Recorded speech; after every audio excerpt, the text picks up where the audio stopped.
Hi, this is Chris and this is VizToolkit Script Studio screencast number 3. This time we'll be creating our first script and unit and we're going to compile it. Okay, so basically this is where we left off. We created our first solution and our first project, and we linked the project to the scene in Viz engine. So first I'm going to show you how this scene structure looks like.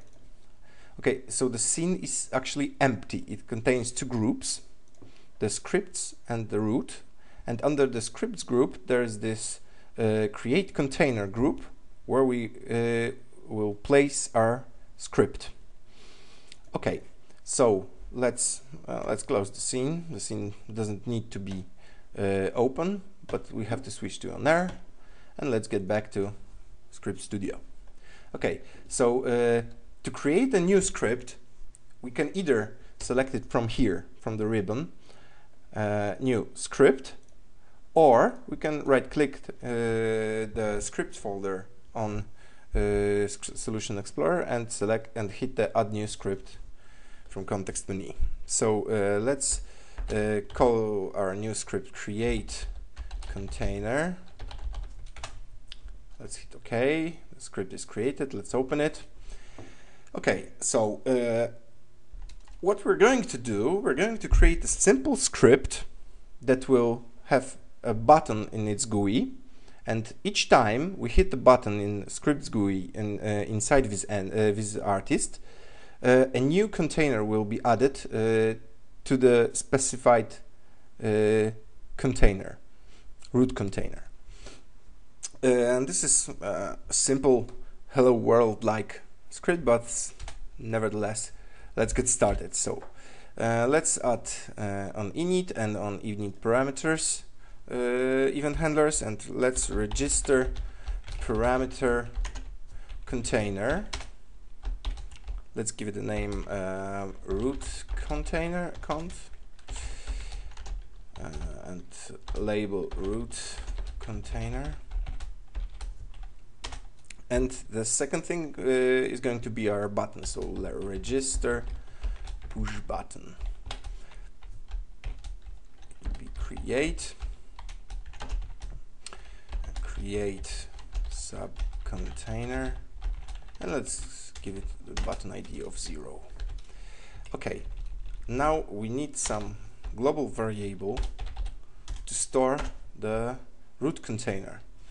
Okay, so let's call it container root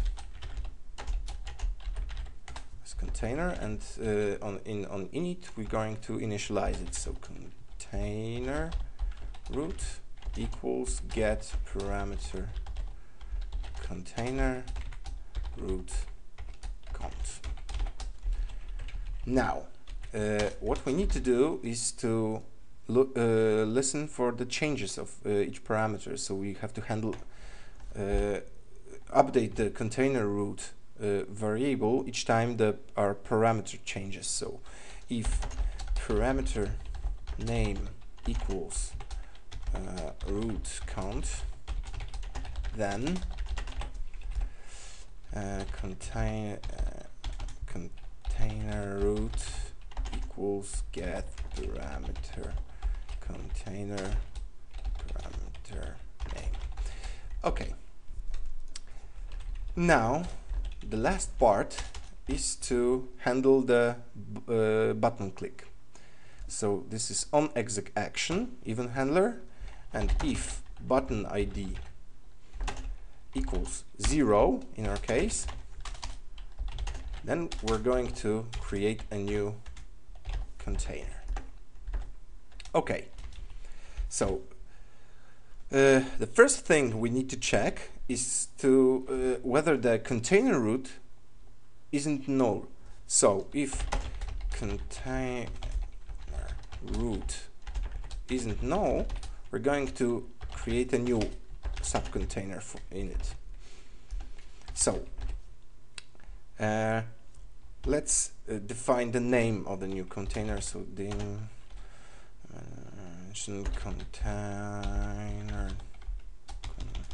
container name string equals, and let's let it be sub container underscore, and we're going to get container root child container count and add 1 to it, and this is going to be the name. So once we hit the button for the first time, it's going to be subcontainer 1, then subcontainer 2, and so on and so on. Okay, now let's create a function that will return the newly created container for us. Let's call it create subcontainer,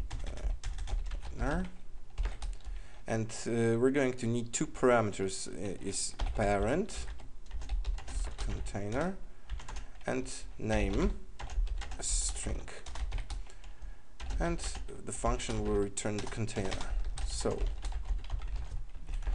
if parent isn't null, then okay, so in parent we're going to add a new container, and as a parameter we have to specify where we would like to add the container.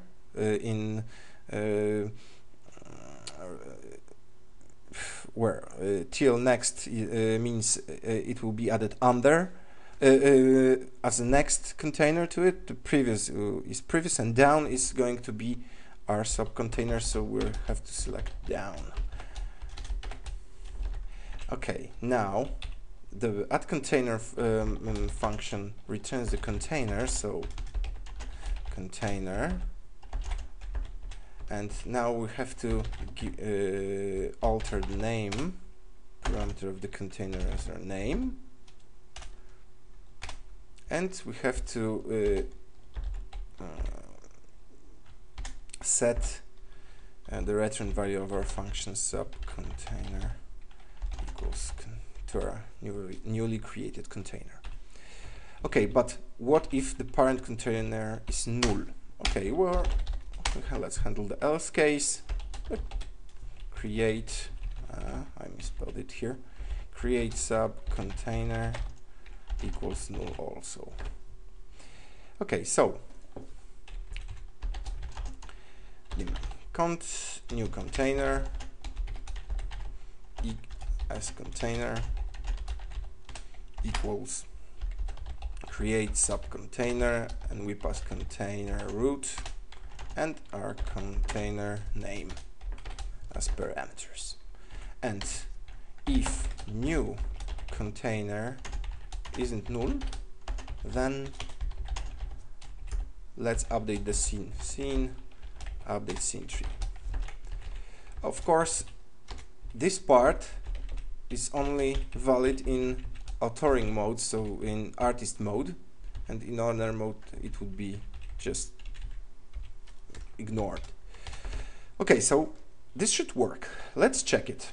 But first we have to link the container, link our script to the container inside scene. Let's specify the create container node, and now we can hit compile. And operator expected, jump to code, let's see, yes, done. Okay, and we have success. Let's save the scene. Let's see if it works. So we open the scene, we have our script. Now we have to specify our root container, and once we hit yes, subcontainer 1, subcontainer 2. Okay, so it works.